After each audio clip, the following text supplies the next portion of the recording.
Welcome back, all you Fabricans and Fleshbags, to the super, not funny show, Supercast. The Supercast, where we talk about all things superhero and pop culture, and that's TV, movies, and video games. And of course, we talk about news and we do some speculation, all that good nerdy stuff. I am Mo De Poupe, your resident fabricant and comic extraordinaire on all things pop culture, joined by the anime expert, video game designer, and lover of all things superhero, my good friend Ladi. Ladi, how you doing today? I'm doing great. Ready to talk about this news, reflecting more on Thor: Love and Thunder. So to give more insight on that, and also talk about this awesome TV show that's coming out later this month, and Harley Quinn. And if you don't know what Harley Quinn is, you should be slapped. Yeah, it is. It's. I don't want to say it snuck up on us, but this has been such a huge superhero summer that it is kind of crowding in here towards the end of the summer. But we got that. We got a trailer for that to talk about. But of course, we are going to do our season finale review of The Boys season 3. That'll be fun. But before that, we have news. As usual, we talk about different news items that have come up over the past week. And this week, we got a little bit of a list. We see the first picture of Jamila Jamil's Titania from She-Hulk, and there's a bunch of fuss about it. We're going to talk about that. Captain America 4 gets a new director, and Chris Evans says something about Captain America that he really shouldn't have to say, and we'll discuss that. We're going to talk about Candice Patton and her talking about the treatment she received from fans as a member of the Flash cast, Thor box office, and the critical reception and audience reception. What was it? Is it good, bad, and where do we think it's going to end up? More Marvel must pay, or in this case, Marvel must do better. We're talking about the way the VFX artists don't want to work with them anymore. We got that Harley Quinn trailer review, and all that, and as I said, the Boys finale review. So, Ladi, you ready to get going? Yeah, I'm down. Let's go. All right, let's get it. So now I wanted to talk about this picture of Titania. It's just one picture, you guys take a look at it. It's not so much about, the picture itself, but as the reaction it got. First of all, I want to say Jamila Jamil, I think she looks good. She looks like she's an over the top sort of Bond villain girl. You know what I'm talking about? Am I right? She's wearing like something sort of ridiculous. James Bond, I have outsmarted you. And I'll also say this. Now, I'm not totally up on Titania. I'm aware of who she is. I've read some comics with her in it. But she's a hot woman with a badass power, and she's a bad guy. And her husband is a bad guy. Her husband is the absorbing man, right? And she's Titania. She can turn basically into, titanium skin, whatever. And she's super powered. So, this all makes sense to me. Like looking at that picture, the way she the way she looks on her face, she's like, I'm a badass bitch, and I know it, right? But kind of the deal here is that people fans have been sort of acting. They're like, this is horrible. She's the worst looking costume. And I'm like, God damn it. I don't think she's fighting crime in that. But even if she is, how is that any different than the White Queen? Well, you know who I'm talking about from the X-Men? I mean, White Queen, Emma Frost. Yeah. Emma Frost wears basically that or less. She wears and it's white. Yeah. And y'all are really gonna complain about this? I think people need to get over. One of the things that I feel like a lot of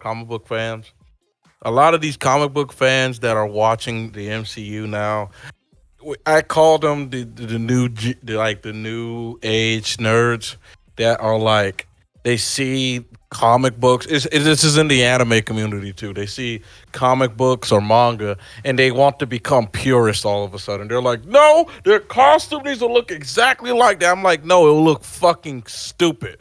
No, Yeah. I don't want to see my. No, we don't want to see that junk, you know. And honestly, it's like I said, it looks it. The point of her costume, because this show, I'm She-Hulk is a comedy. Yeah, It is not only going to that, be it's a courtroom comedy. yeah, It's a legal comedy, and she's clearly in a courtroom, so she exactly. must be. I mean, come on, y'all, get out. And it's you see this sometimes with celebrities. They show up in ridiculous outfits in court, and where it shows her basically this low res, clearly missing CGI picture. Probably she punched the wall because they gave her the verdict, and she's like, "I will not go." And like She-Hulk is like, I'm gonna have to body slam this chick or suplex her." You know what I mean? Because it's Yeah, clearly this is what the show is going to be about: her convicting superpowered villains hmm in the courtroom, and they're going. It's supposed to be a spoof of because this whole show, I'm getting is a spoof of real life celebrity court. Because let's just be honest, celebrities look ridiculous in courtrooms. They do. The way they act, the way they dress, the way everything, they just look ridiculous. And I think this is clearly spoofing it. You know what I yeah, mean? and again, you know, she's just that's her. She's a flamboyant character. She knows she's like, I'm a badass bitch. I'm a boss bitch. I wear the shit that makes me look like hot and look like a badass. And I'm like, look. And also, let's understand the context of it. But even without the context, I don't give a damn. So okay, sort of looks like she could go up on a pro wrestling mat. Who cares? She's a superhero. She literally, sort of, or a supervillain. She's kind of above trying to look and fit in with whatever the fuck's going on in court. So, and that's the thing is, we don't even know what the hell the context of all this is. So, you know what, y'all, I'm gonna say something that the young people say when it feels appropriate. Y'all need to go outside and touch grass, like every one of you, because chill out, for real. Um, anyway, we'll see. She-Hulk's coming up soon. I can't wait to actually see all of this in motion. So we'll let you guys know. Well, of course, we're going to be reviewing, so we'll let you guys know what we think about it then. Let's talk about some Captain America 4. They found a new director, or a director for the next Captain America, starring, of course, Anthony Mackie as the new Captain America. The name of the director is Julius Onah.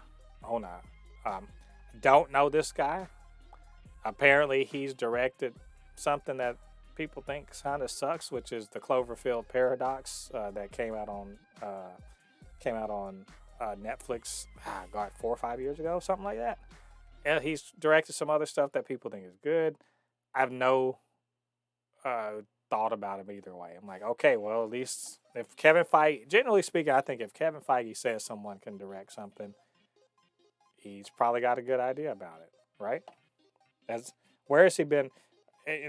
I won't say that every director that has come up to the Marvel has, hit a home run or even always made a great movie.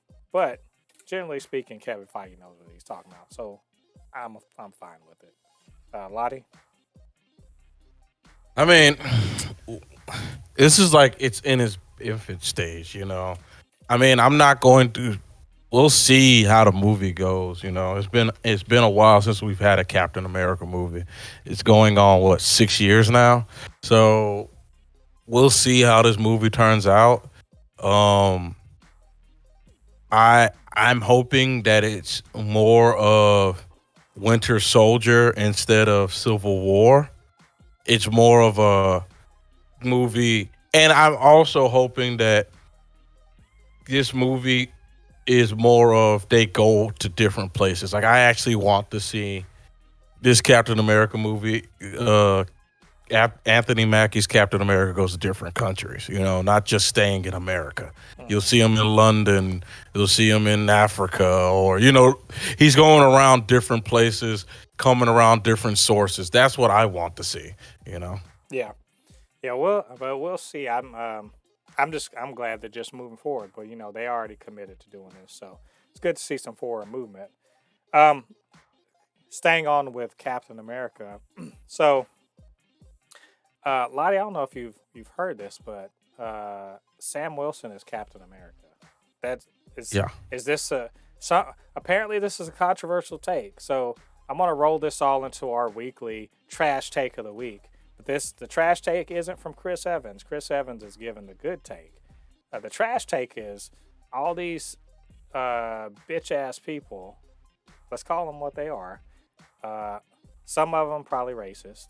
Let's also call them what they are. Um, Talking about Sam Wilson, like Steve Rogers is Captain America, and Sam Wilson isn't. Look, we could sit here and we could sit here and provide all the like. Look, in the comic books, Captain America wasn't always Steve Rogers. There's a bunch of other white dudes that have been Captain America, including John Walker, right? And Um, including Sam Wilson. and yeah, and now Sam Wilson. The only time that people seem to want to make a deal out of it seems to be when the black guy gets it. So, but it's not racism. It's just uh, it's it's just that Steve Rogers is the only Captain America. Period. Because never ever ever in comics have we ever seen someone play a character and then someone else take up the mantle. Like people say, well, Batman, Bruce Wayne is Batman. I'm like, bitch, there's been at least five other people that have been Batman, right? There's been Yeah. at least Yeah. five other people that have been Batman. Or what about, Captain America? There have been at least four other people that have been Captain America. Multiple people that have been Robin. There's all sorts of Green Lanterns. There's multiple Flashes. The point is, shut the fuck up, bitches. The only time y'all make a fucking deal out of that, and I'll, not wasn't just talking about Captain America, but also let's talk about Captain Marvel. How many have you heard people talk about? Oh, Miss Marvel isn't Kamala Khan. It's Carol Danvers. So now these are the same people that are saying this shit about Sam Wilson are saying this about Kamala Khan, right? That she's replacing the real Miss Marvel. I will remind you that these same bitch ass dudes that are saying this shit right now about Kamala Khan were shitting on Brie Larson when she was for being Captain Marvel. So they're losers. That's what I'm trying to say. But Chris And, Evans was like, "Hey, Anthony Mackie and Sam Wilson are Captain America. Why should he have to say that to anybody? Lottie, why should he have to tweet and keep saying this shit to anybody?" so, I mean, whenever I hear people say stuff like that, it's just it's one of those things that I just feel like whenever I hear the thing where they say to go woke or go broke thing, I feel like a lot of people that say stuff like that, it's like I said, they're these new gen comic book fans that read one or two comic books and swear they know the lore and say stupid stuff like this. Like, what's her name is not she's not Kamala Khan is not Miss Marvel. Yes, she is. Read the comic book, jackass. If you just it gets to the point. If they would have made like um what's the guy's name? Like if they would have made Hawkeye Miss Marvel, okay, then maybe you could say something. But they're literally following the comic book. They might just change the color or the age of the character. Yeah, Does it? And really, they're not really even like really the only character that they actually changed the color of is the most uninteresting character in the comic book, and actually him being black has made him a much better character in my opinion. That's Nick Fury. Every other character they kept the same color. yeah, or the original character still around or something like that. Yeah. I mean, even Captain Marvel, was basically a follow on from the original Captain Marvel, who was an alien guy. And he's not very. And I'm gonna just be honest. He's not boring. Dead too, and he's dead. Yeah, he's not, and he's not. And just being honest, he's not that appealing of a character. He wasn't. I mean, his son, who's the Captain Marvel on the other side of the universe, is a much more appealing character. But the original, when he was Captain Marvel, he was boring. He was cool when he was Marvel, but as soon as he called himself Captain Marvel, it was not that great when he was in the comic books. That's why he died in the comic books. He was boring. I kind of want, kind of circling back around to Captain America and Sam Wilson. I have to just be honest. I'm tired of dancing around this shit and being like, well, they just like they're ignorant of comics or what. No, you know what? This shit is racism. Let's just call it. I'm tired. I'm tired of fucking around with this stuff. They don't make a big deal out of it until it's a black person or a woman or whatever. It's fucking racist. You're just fucking bigots. Marvel Comics, Marvel Studios, they are in charge of these characters. The Marvel Comics, they are in charge of the characters. You as a fan, you are not. So your opinion about who the fuck is Captain America is really fucking irrelevant. Because I don't run anything. Now, I may not like John Walker, but if they make him Captain America, he's fucking Captain America, and that's the end of the damn story. We don't run anything. We just consume. Now you may not like it so much, but you have me saying it or you saying it doesn't mean a damn thing. Now here's one thing. I appreciate the fact that Steve Rogers as Captain America is iconic. He had his run. He gave up the shield, and then in the MCU at least. He gave up the shield. He is no longer Captain America. He retired from being it. So somebody else can come along and be it. You know how we know this? In the comics, once again, they recognize the necessity of having that name, that title, and some consistency. And so they made other Captain Americas. Just fucking get over it. This is that bullshit that we're dealing with right now in this country and around the world, but of the privilege, the privileged number one kid. All of us we're all kids, and we have our parents, and these are the favorite kids, and they've had everything and they've seen everything. It's all that for them, right?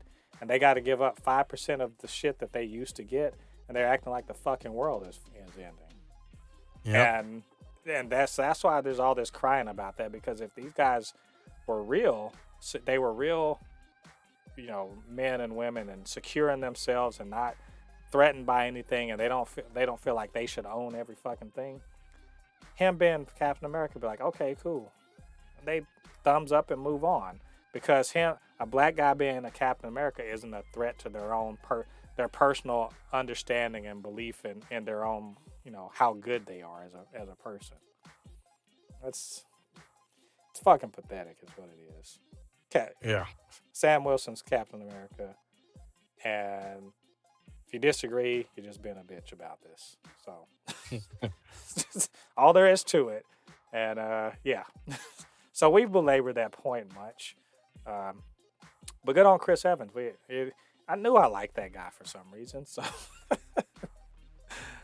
all right, moving on. Since we're talking about racism, let's talk about racism some more. And let's just take this as an ongoing. You motherfuckers need to be better. And if this isn't for you, if you don't feel like this is talking to you, cool. Just co-sign this. But fans, we need to be better.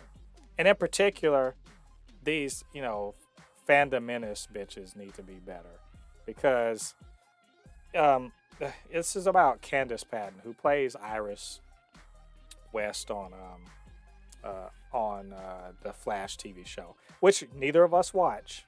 So our dog in this fight is more about this. Our dog in this fight isn't about being fans of the show.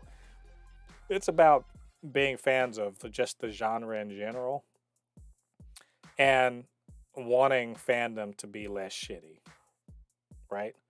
So I'm not gonna get too deep into it. The point was that when she came on, she's a black woman. She took on the role of what was traditionally in comics a white character, but they race swapped her. She's the love interest of the main character, Flash, and immediately on social media started getting toxic harassment and shit like that because she's a black woman and racist, right? I mean, some people like to cloak their racism and like, oh, just acting or blah blah. You hear all this shit. You know what I'm talking about, Ladi? All Yeah. these, all the code words for saying, "Oh man, black people scare me and I don't like it," right? But she was basically saying that, hey, I almost quit the show because of how bad it was, but I felt the need to stay on because I was supposed to be, blazing a trail for other people of color. And that WB did little to nothing to kind of, protect her from this abuse or just kind of shield or just in any way, just say, hey, knock it the fuck off, y'all. And so I kind of wanted to talk about that part, which is the general shittiness of fan culture, especially when it comes to race and gender and all that stuff. But also, what, if anything, could WB have done or should have done, and what sort of things should these companies be doing, knowing that the fan base is filled with so many pieces of crap that are anonymous and get online and just be trash people. So, Ladi, what do you think? See, man, sometimes you got to reach deep into some petty energy, right? If I was WB or CBS or any of these companies, I will hire a team of petty social media presence. It doesn't have to be your official account. You don't got to put WB, CBS, or whatever, CW or anything on it. You could make it burner accounts. What? And Well, you troll the hell out of these people.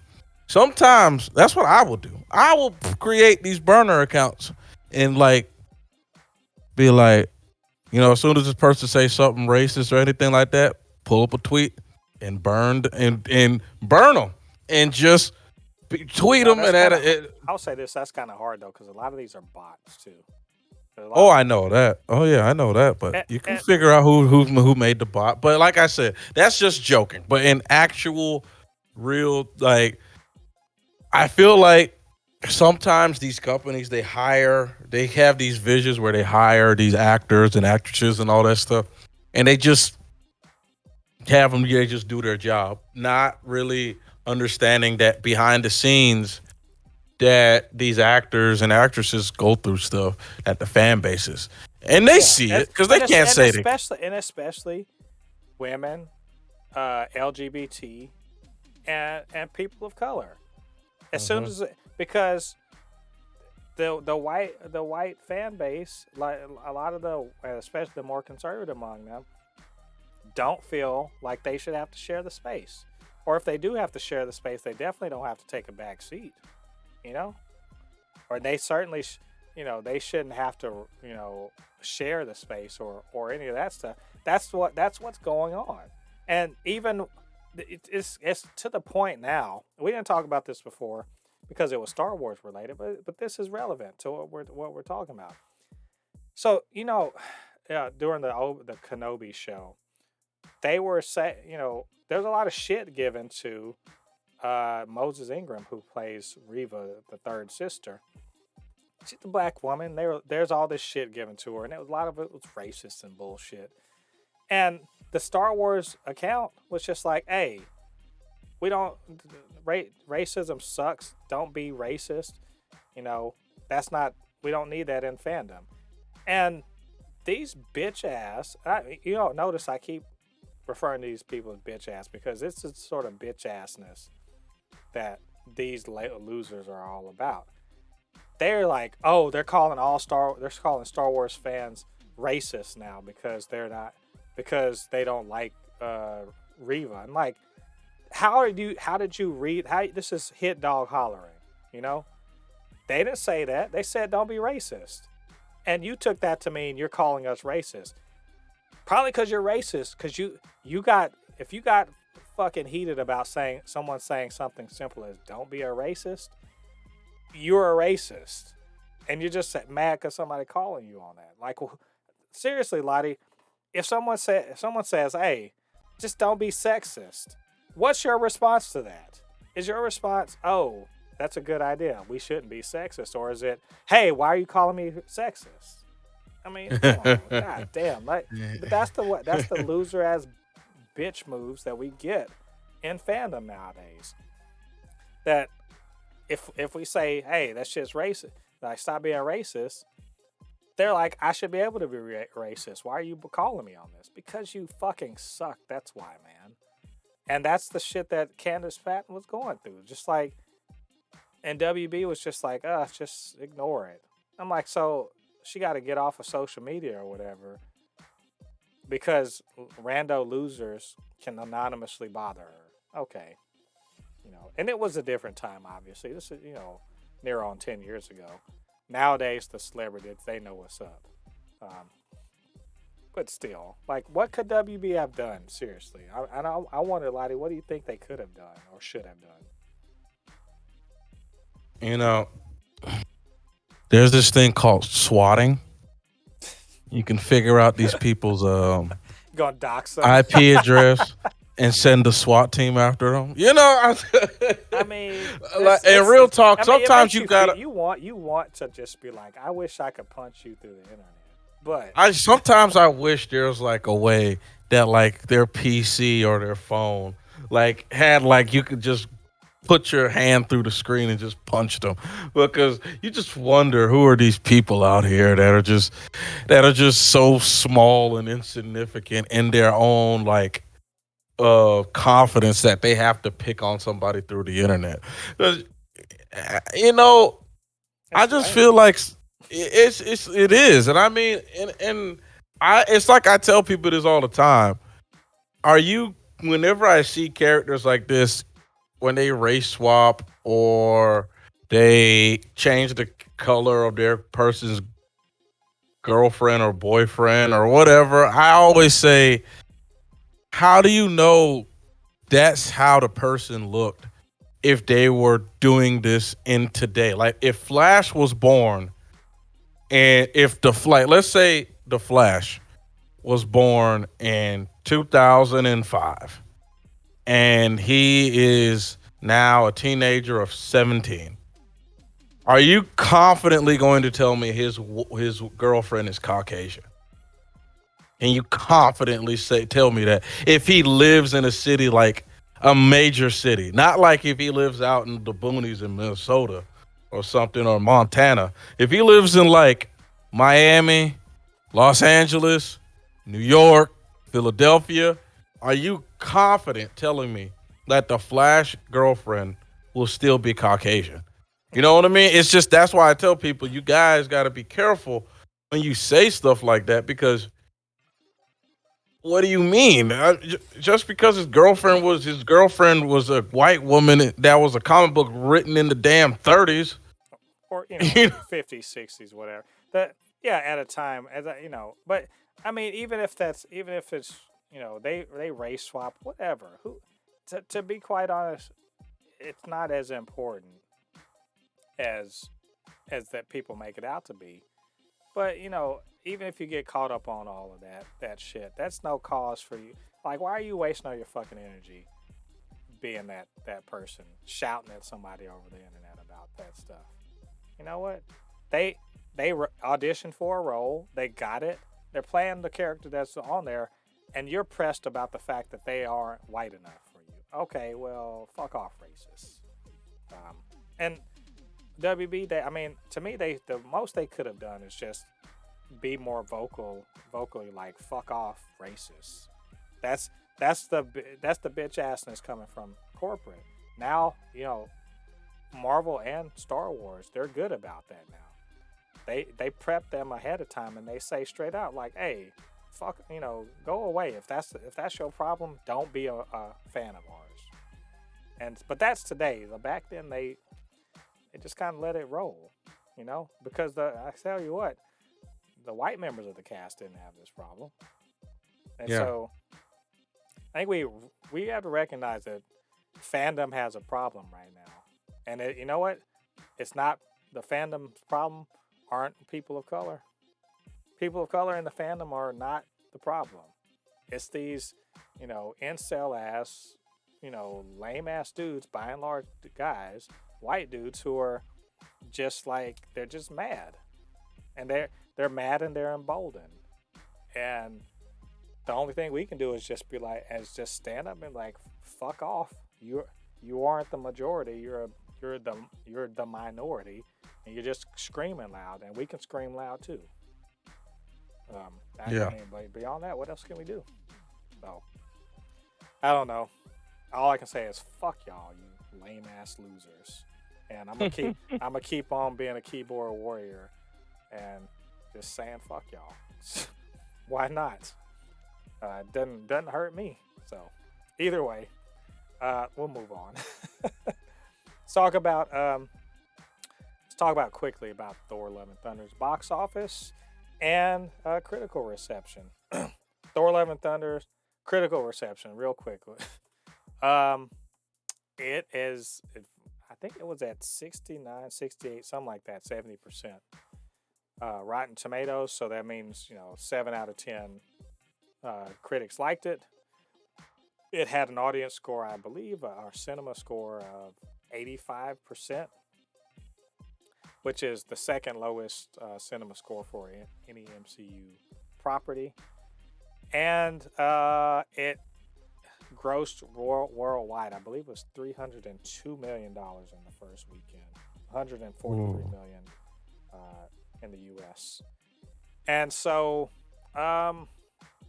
it's the fifth largest, I think it's the fifth largest MCU debut, and it is the highest debut for a Thor movie so far. This is divided. I mean, just say, when we did our review, I'm not saying we were divided. I think we both liked the movie. You liked it more than I did. There are plenty of people that liked the shit out of it.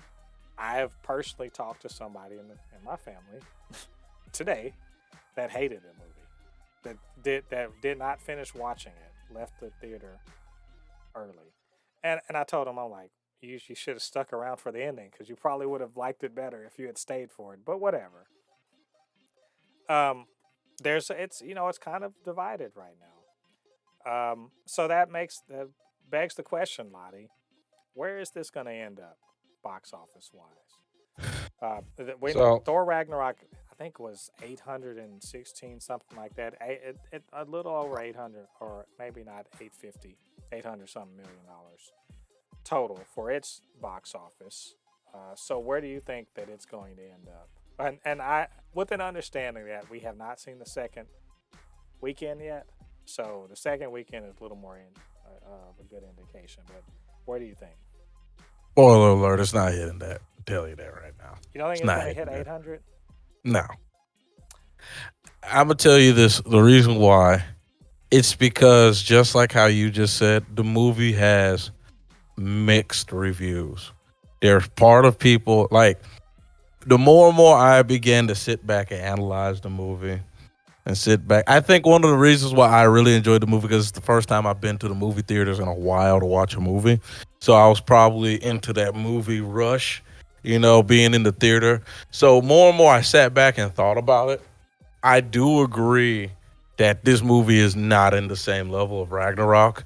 And I'm starting to see a little bit of the blemishes. I still will say the movie's an A tier movie for me. I won't put it in B tier.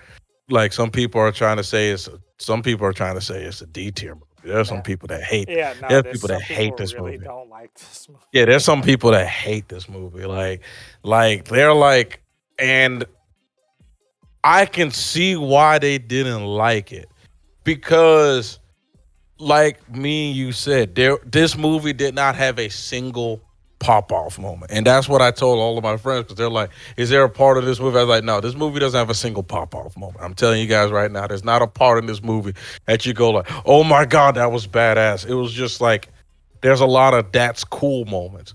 But the thing about it is, I feel like there was so much of those that it was entertaining for me and you all the way to the end. I never got bored watching this movie. But there's some people that tell me that movie bored the hell out of them. Like they're like that movie was not good and because of that, man, I don't see this movie. I see this movie making about half of what it made.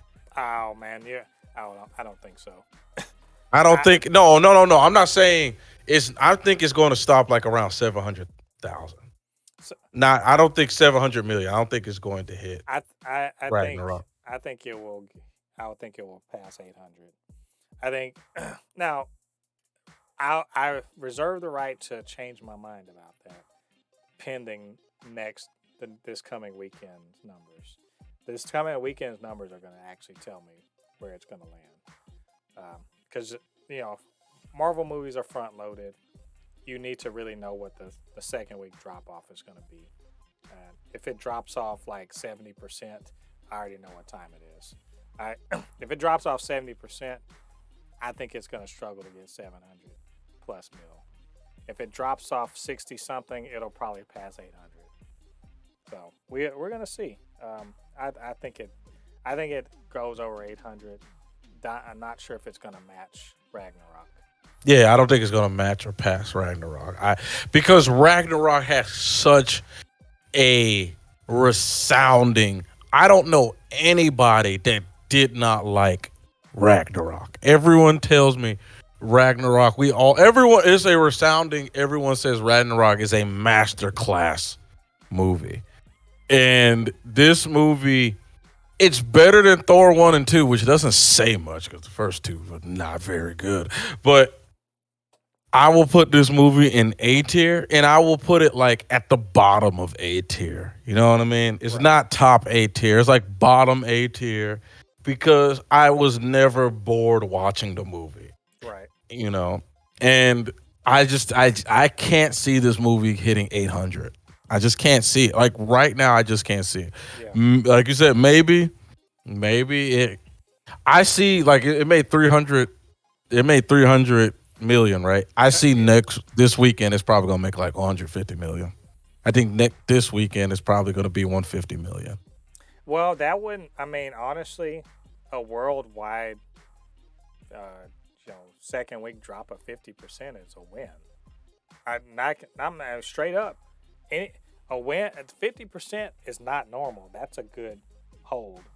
Now, domestically, it may hold less, but I'm expecting 65% drop off from first to second week.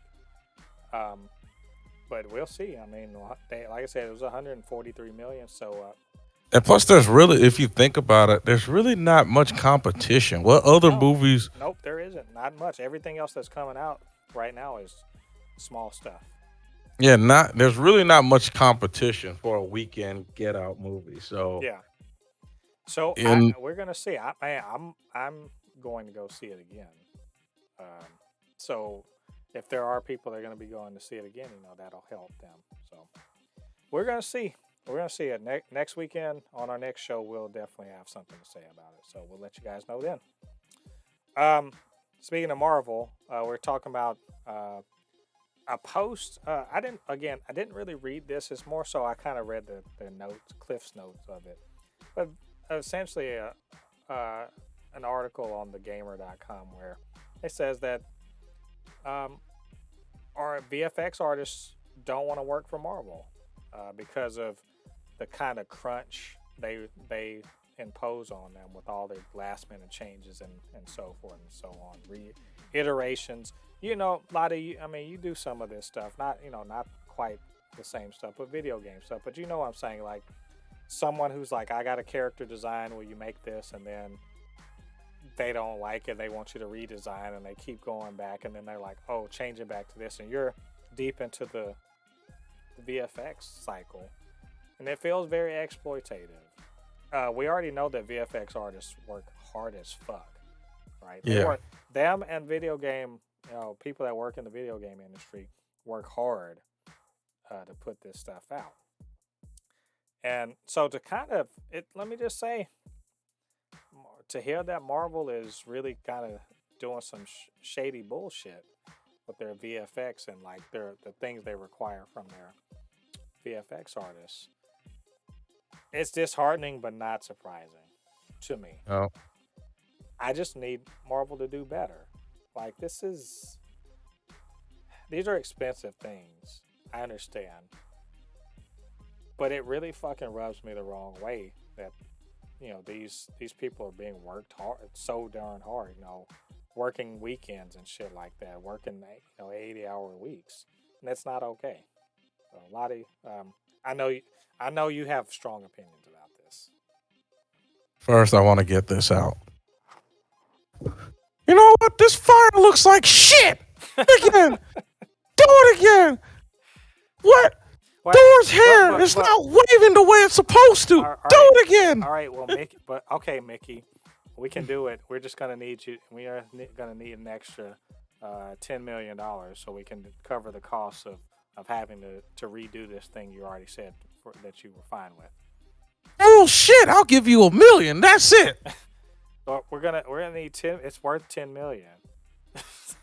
That's pretty much what they're saying. You're on contracts. You're gonna do what the fuck I say. Moneybags Mickey don't come up off no dough. No, he don't. And it's just, hey, this is one of the things that I hear quite a bit in the video game industry and quite a stuff. They always say lazy game developers, and I'm like, no, game developers are not lazy. It's the management that's lazy. If you tell a game developer to do something, they will do it. These are intelligent human beings. Same thing with the VFX artists.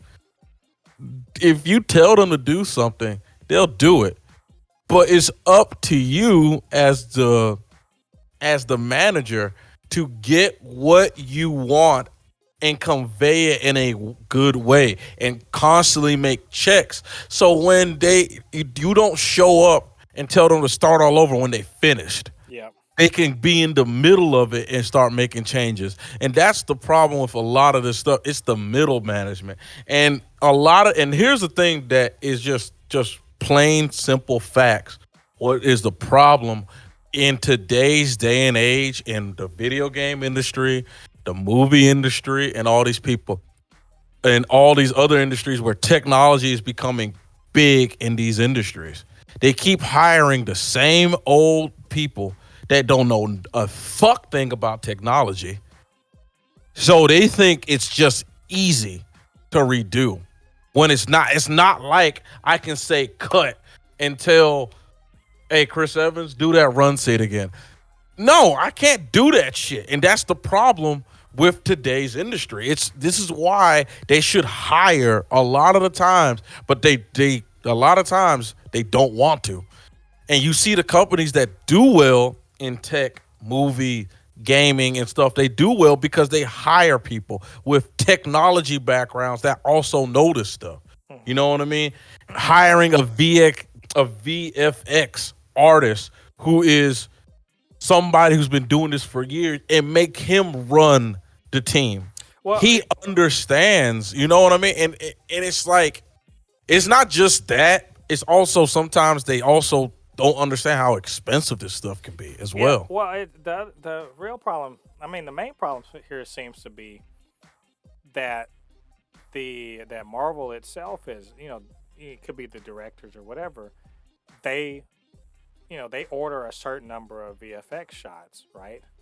Mm-hmm. And then of course, they sort of mock them up and all that other stuff. But they get so far into it, and then they're just like, no, we want something different. So, you budget when you bid on these things. You have a certain amount of money that you need, and for your team and the number of artists, etc. And then you have to go back and just like add extra because it's extra work. It's one thing Yep. to say I need 100 VFX shots and these are what they are supposed to look like, and that's that, and you never ask for it, so you just get that, and that's the end of it, right?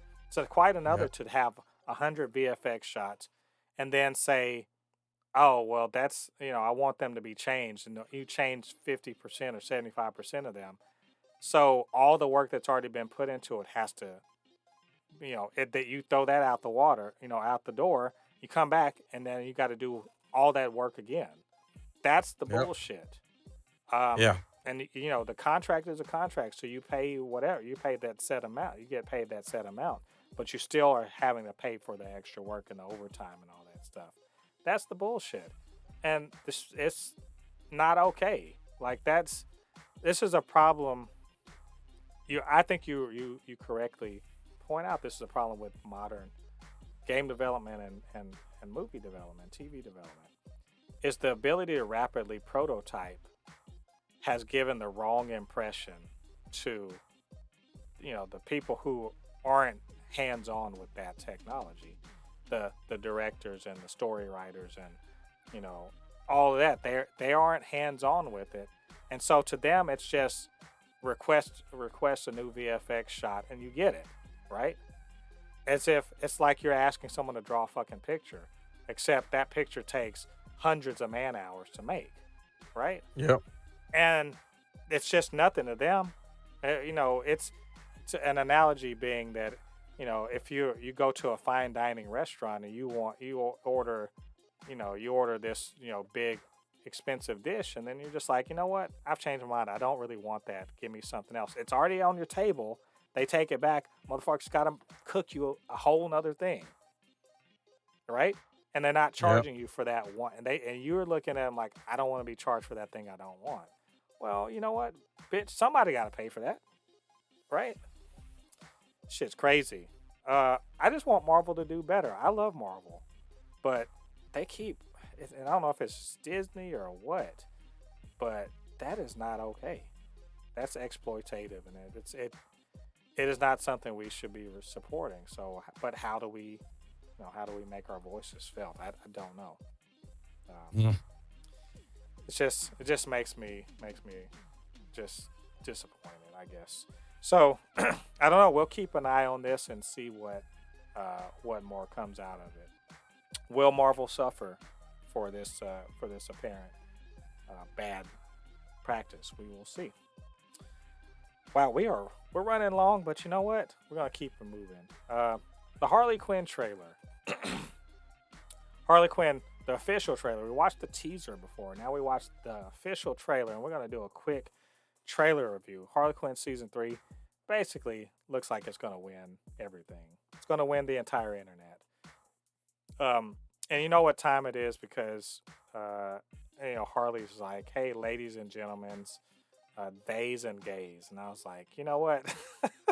Mhm. I was like, you already starting this off right. So anyway, Lottie, you got to take a look at this trailer. What do you think? And what's your excitement level for this new season? Honestly, man, I think this might be, in my opinion, the second best comic book show that came out this year. This might be the second best comic book show that came out this year behind The Boys. I am absolutely excited. This show looks like a bunch of fun. It looks like one of the like a great night at Vegas. You and the boys got a bunch of drinks, bunch of women, and you're just going to absolute town. And that's what this show is, just a big bottle of that just mixed together, shaken up, and just let it pour everywhere. I mean, I think, oh, I just love the dynamic. I love that the Joker did the dance from the Joker, that uh Night Robin is Oh yeah, having his Nightwing. I want to be Nightwing now. Okay, I'm getting off the bus. And I'm just like this. Oh God, I gotta see this. Joker wants to run for mayor and wants to be a good guy, but doing a terrible job at it. And I guess Ivy is still up to some pizza-ish ways. Well, Like she's this time Harley's co-signing it. Co-signing, terraforming essentially Gotham City. Which, by the way, actually, I think she's actually telling her like, no. I think Harley is in this season. The way I took the trailer, she is coming to like grips with her being a hero now. Like she is happy with being a hero because remember she's like, you're messing with innocent people, and then you hear Ivy say, I thought you said it was us against the world.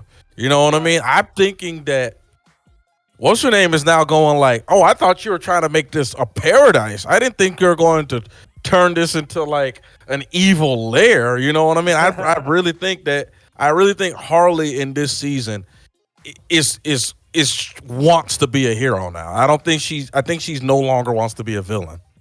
Could be. She does have, And that may lead to their breakup at the end of the season. That's just what I'm thinking. She does have a conscience, so it's not like she's just totally all murder all the time. I did like, of course, seeing the gang coming back as usual.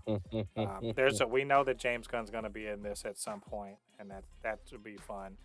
But I think we're going to get more Batman in this one. Like more Batman, and the Bat family seems to be showing up. Especially because last season we had Barbara Gordon as Batgirl debuting in the previous season, and we have Nightwing coming to town. I'm really excited to kind of see how that plays out. And of course, Joker. You can't have Harley without Joker, even if they're not, together. So I'm Nightwing now. Why is your voice like that? There's gonna be a lot of in jokes and stuff on that as usual. So looking pretty good. I'm excited, very excited for this show. So coming up, not even a couple weeks, maybe a week and a half, 2 weeks. We'll see. Can't wait to check it out. Of course, we are going to review that for the show. All right, so that's all of our news for today. It's a long list of news as usual. But of course, we may have missed something, or you just have something to say about our topics or what we were talking about, what we had to say about it. So get down to the comment section and let us know what you're thinking. Of course, you can always hit us up, supernotfunnyshow@gmail.com or at supernotfunnys1 on Twitter.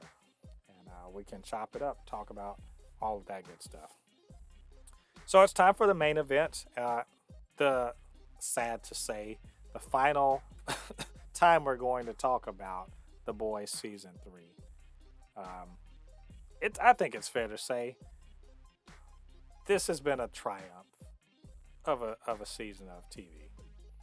It's just been a triumph of a season of superhero TV. And it's been a triumph of superhero media, period. We had high hopes for this, and I'm pretty much going to say it exceeded my expectations all the way.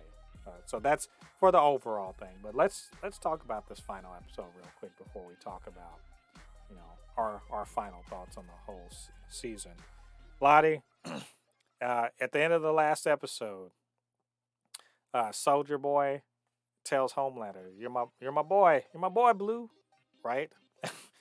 And where's that going to land? And also we find out that Huey and Butcher, if they keep taking V, they'll be messed up, right? And we have to wonder where's this all going to go? How are we're going to resolve this?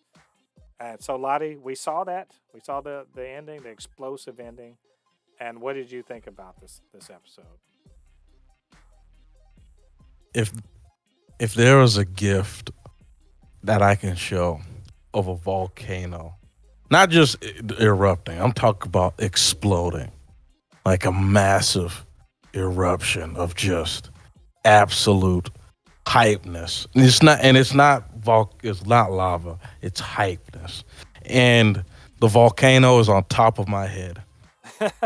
That is what happened. Are you saying you look like Patrick Starr? That is what happened when I watched this episode. My God, This episode was utterly entertaining. Probably the best thing superhero related that happened this year. I could not believe what I was watching because everything that I thought would happen did not happen. I mean, the whole dynamic of Homelander and Soldier Boy meeting was just poetry in motion, and not in a good way. In a good way, as in it was a great thing to watch, but it wasn't poetry in motion for what happened, you Right. know. And of course, just I just can't. Let's hurry up and get the spoilers. Let's just hurry up and let me finish it so I can start talking about spoilers. Yeah, I mean, my personal feeling about it, it was an explosive, literally and figuratively explosive finale to an already stellar season. I mean, it capped off the season. It did a finale. As they say, it landed properly. You know, it closed off. You know, most of the story lines that started earlier on. There was some real consequences. Some people died. Some people were hurt. Some people, they were taken care of, and like any good, ongoing show, left a big old holy shit. Now what? Yep. Ending. And it just satisfied on all points. In terms of its action, it's just stellar. Great, just like that last big fight scene, just like amazing. In terms of moving the characters forward, you know, some people maybe they didn't get the resolution they wanted, but they got something. It really brought into focus the difference between, I've been maintaining that the boys, the only real hero in the boys, the straight up here now, and that's actually not fair. The only real superhero in the boys is Starlight, and the members of the boys, they are maybe all screwed up in their way, but for the most part they are heroic, in their way. And we get some character redemption. We get a character that we think has sunk as low as he can go, and and pulls back from the brink, right? And then we get, some oh shit, everything's, as I like to say, they're all fucked, That's the sort of shit that I wanted from this show, and we got it, you know. At the end of the day, I'm just like, man, I'd hate to live in this world. The world that of the boys is awful, right? It's so, but its awfulness is also the reason why it can be so good, and it's not so awful like Game of Thrones awful that good people can't actually get, or doing good can't be rewarded. So just overall, I love Anthony Starr. He needs an Emmy, but everyone else is doing great work, and I love the writing on this show. I love that they are, as I said before, they are in your face with some things. They're so in your face with some things, political themes and all that stuff, and the violence and stuff. Sometimes they're so in your face that you forget that there's some subtlety in there too. That Yep. they are saying other things underneath, you know, the in your face stuff. And so I just really enjoy it. What a great way to end this season. And I'm very excited for the next season, which I do believe they're going to start filming very soon. So that's as generic and non-spoilery as I could get. So we're ready for spoilers now, right? Yes. All right. Do you want to start? You just jump around, or is this you want to start from the beginning of the episode? I mean, however you want to do it. I want to jump around. Okay.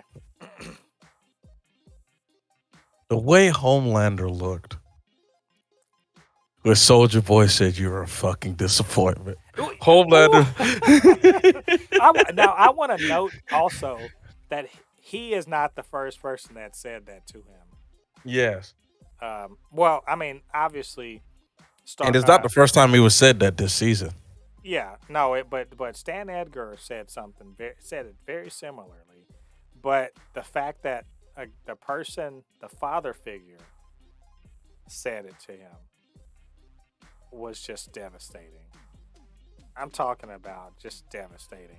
And do you remember earlier in the episode when, um, when Soldier Boy was like, "Yeah, my dad always was just like just a disappointment. So I went and did this," and then he's like, "You took the." It's like just disappointed. You're just a disappointment. You took the easy way, and I was like, "Holy shit!"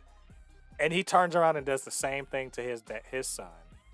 Yep. That's, oh my god, that's some deep shit right there. Ah, yeah. And so you knew what time it was as soon as he was just like, "You're a disappointment." I was like, "Oh damn, y'all about to fight." Right? Yep. And here's the crazy part. How dare these people I know what you're gonna say. make me root for Homelander? How dare they? How? For one, I had to catch myself. I was like, oh, what is. I was like, Wait a minute. Hold on. Wait. And you know what? You know what? They fuck around with us so multiple times in this episode when it comes to Homelander. Because think about it. Earlier in the episode, he murders Black Noir, right? yeah, But and somewhat justifiably, maybe, if you want to look at it a certain way, but he murders Black Noir, right? yeah, For lying to him. All right. And then he barely holds on from murdering A-Train, Deep, and Ashley, right? And humiliates all three of them in front of each other. And it's just like, I just murdered the person that was better than all of y'all, right? And so you have that scene and you're just like, God, fuck this guy, right?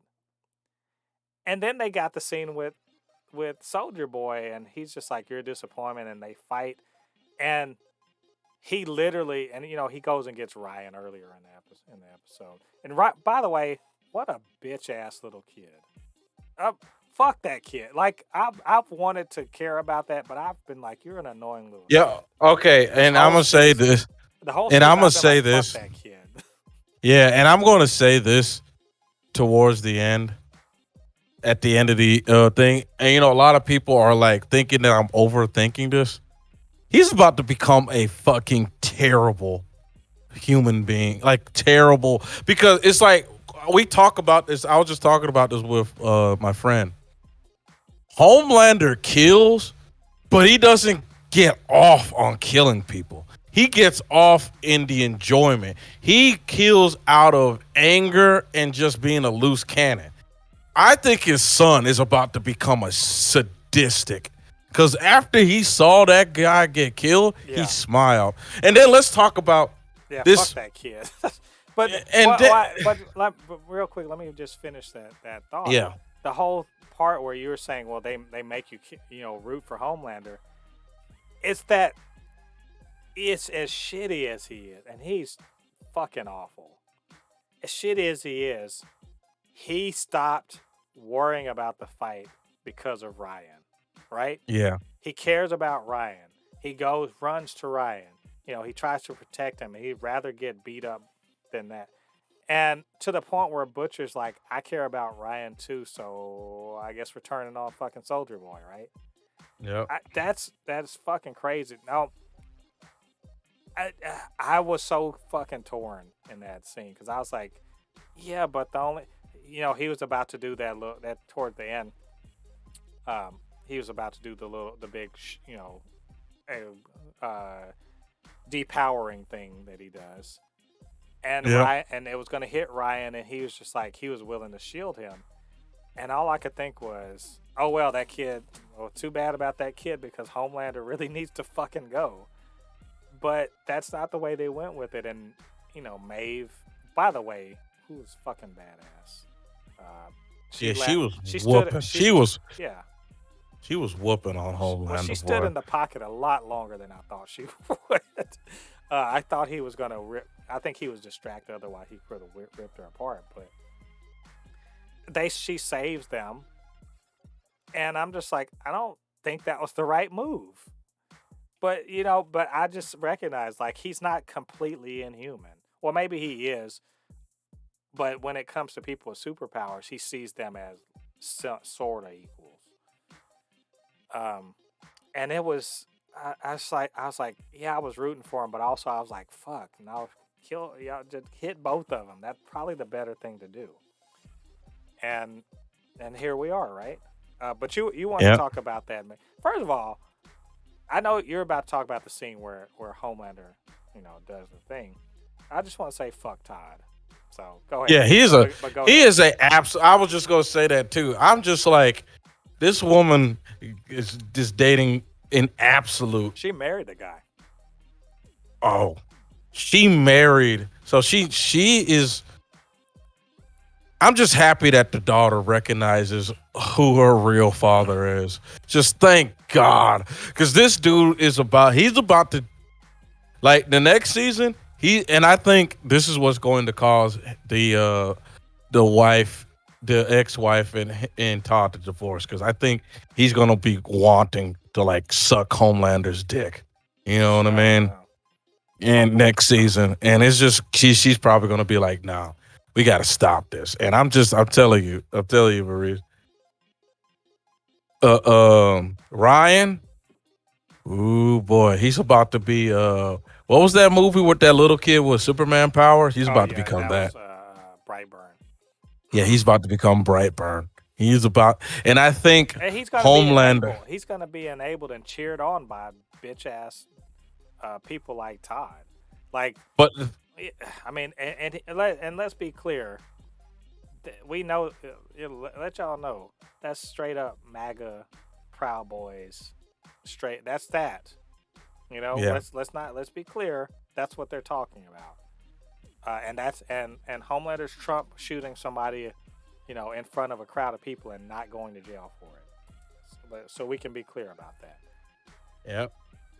And I think Homelander is about to have his handful with Ryan too, because like I said, Homelander kills, but he usually kills based off of lashing out, and he doesn't kill people that he finds useful to him. I think Ryan's going to start killing people that Homelander finds useful. Is Ryan? Is he going to be Roose Bolton? Is he going to be not Roose Bolton? Is he going to be Roose Bolton's bastard? What was that kid? What was the guy's name? Yeah. I know what you're talking about. He's about to be. Ramsay Snow. Is he Yeah, be he's Ramsay about. Snow? Yeah, Oh, he's God. about to be. He's about to. Ryan is about to be an absolute terror out there, and man, and then we got to talk about the next thing, because this is what I was just telling my friend Anthony. He was going like, oh well, the next thing they're going to be fighting Homelander. I'm like, no, I don't think the boys are going after Homelander. And they're like, what do you mean?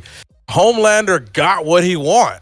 Homelander has everything that he wants. He has a fan base that loves him no matter what the fuck he does, and he has his son. Homelander is sort of off the table. Like you said, you called this, but not in the way that you thought it was. Homelander's off the table. He's not the main villain. He's not going to be the main villain in season 4. He's going to be there, but he's not the main focus. Because what does Homelander have? What is the reason for Homelander to antagonize? He has his son. He has a fan base that loves him. There's no.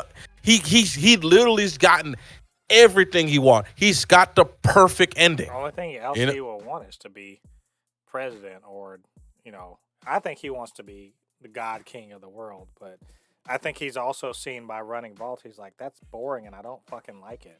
Yeah, but right now, the 4th season, I think he'll be sort of set to the side for this crazy woman that's about to become vice president. Yeah, probably President Victoria Newman. Yeah, as Butcher said. Yeah, because she's gonna pop that. She's gonna pop old dude's head. Butcher said this bitch has got to go, and I'm like, I hear you, but it all set up so smooth. Let's talk about some positive forward movement on here. Starlight, she is no longer part of Vault. She's part of the boys now. Thank That's good. God. Huey did not bitch out. Thank Yeah. God. I make Yeah. like Huey's dip into the dark side. Boy, that thank God that didn't last too long. You know, Yeah. he turned around and found a way to be strong without having to be this toxic, shitty person that he was turning into. And Starlight, she got to do her thing. It wasn't the greatest. Maeve got to do her thing. I really like that. Marvin got to talk to his daughter and be like, "Hey, I'm kind of messed up," and it's Yep. okay, right?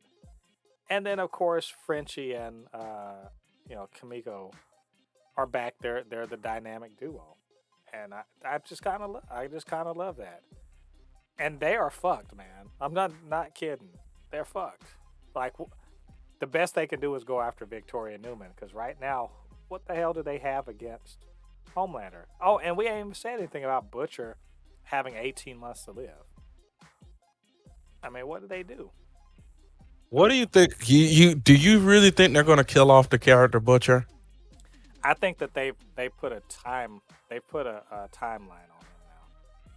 He's got only so much time, and he's You got. don't think you don't think he becomes you don't think he becomes like a partial soup or something?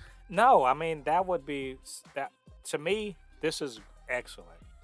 They have he's got only so long to live. I don't want them to back out of that. That they don't Okay. need to back out of that. They need to give. He's got to borrow. He's living on borrowed time, and he's got to make that count to do something about the problem of superheroes. And I think that's good, because if for no other reason, it makes all of his decision making, especially towards the final days of trying to do something useful with his life before he's gone. It makes that way more interesting. So, as far as the rest of the boys, they've got two superpower people on their side. One of which is powerful but limited, and the other which is not very powerful but basically can't die. And then, of course, the government has Soldier Boy locked up, so he's the ace in the hole. How the fuck are they gonna bring this all together with Ryan? That fuck. I'm serious. I know he ain't done nothing yet, but fuck that kid. I think Ryan is going to be the baddie of all baddies Oh my because because this is the thing that I think people are still missing because everyone's like, well, he's just a kid, but he was born a soup. He wasn't god. injected and became Yeah. a soup. He was born. Well, even He's worse. going to be powerful. Well, the worst thing about it is that he doesn't have a good guiding influence anymore. His mom being dead, that fucked everything up because Grace, she did what she could, but she is who she is. Butcher is not a good influence. He tried, but he's not good at it. We saw that in this. He is not equipped to be a good male role model, and he proved it in this season. If we can lay it at anybody's feet for why Ryan is where he is now, it's fucking Butcher's fault, right? Yep. He's fucked everything up. And so now the world's going to have to live with the fact that slowly but surely, Homelander Trump is going to become more and more brazen and belligerent and awful and doing whatever the fuck he wants. And he's going to have a kid backing him up to fuck things up. That's what I'm thinking of. Like next season, things are going to be jacked up, like more than they are now. And I'm just like, how does Butcher get them through this? Because it looks unwinnable right now. So I don't know. We're gonna see. Oh, I'm gonna want to note though that might know that that spinoff season series that they're having apparently it's gonna cross over with the next season of The Boys. So we got that to look forward to. So anyway, this is long. This is a long rambling thing. I think just a great ending. I think the season was awesome. And you're right, best superhero thing. Just best superhero thing we've had all year. I'm Yep. sorry, Peacemaker. You can you're up there too, but still, definitely the best thing. So, all right. Well, that's all we had to say about the Boys season 3. What do you guys think about it? What do you guys think about what we had to say? Get down to the comment section. Leave your thoughts there. And of course, you can always hit us up, supernotfunnyshow@gmail.com or at supernotfunnys1 on Twitter. Of course, you can also get down there since you're clicking things. Hit that subscribe button, join the Super Not Funny Show family, and you can hit the notification bell to let you know when we drop new content. We do that every week. We do reviews mostly, but also this podcast. So check that all out. And while you're at it, you can go show love to Ladi, who helped me out on this show. So Ladi, where can they hit you up on social media? You can always find me on my Instagram. It is Anu Kinihun. It's spelled ANUKINIHUN. Again, it's ANUKINIHUN. And of course, you can always find me on my YouTube channel. It's Kinihun25. I'm streaming again, playing a new game. Well, it's not a new game, but it's a new game for me called Prop Hunt. And I just streamed it. It was very funny. And of course, we played Drunk Halo. Very successful and funny episode. So far, has 10 likes on the video. So you could already tell a lot of people loved it. Yep, you guys go check that out. Show some love to Ladi. All right, all you Fabricants and Fleshbags, thanks once again for joining us on this. It's, if you can believe it, the 59th episode of the Supercast. So come back next week. We're going to be talking about, I do believe we're going to be talking about the season finale or the series Miss Marvel, but there's plenty of other things that are coming out soon. We'll cover all that then. Until then, I've been Mode Fupe, resident fabricant and comic extraordinaire on all things pop culture, joined by the anime expert, video game designer, lover of all things superhero, my good friend Ladi. And we'll see you guys on the other side of the thread. Peace. Peace.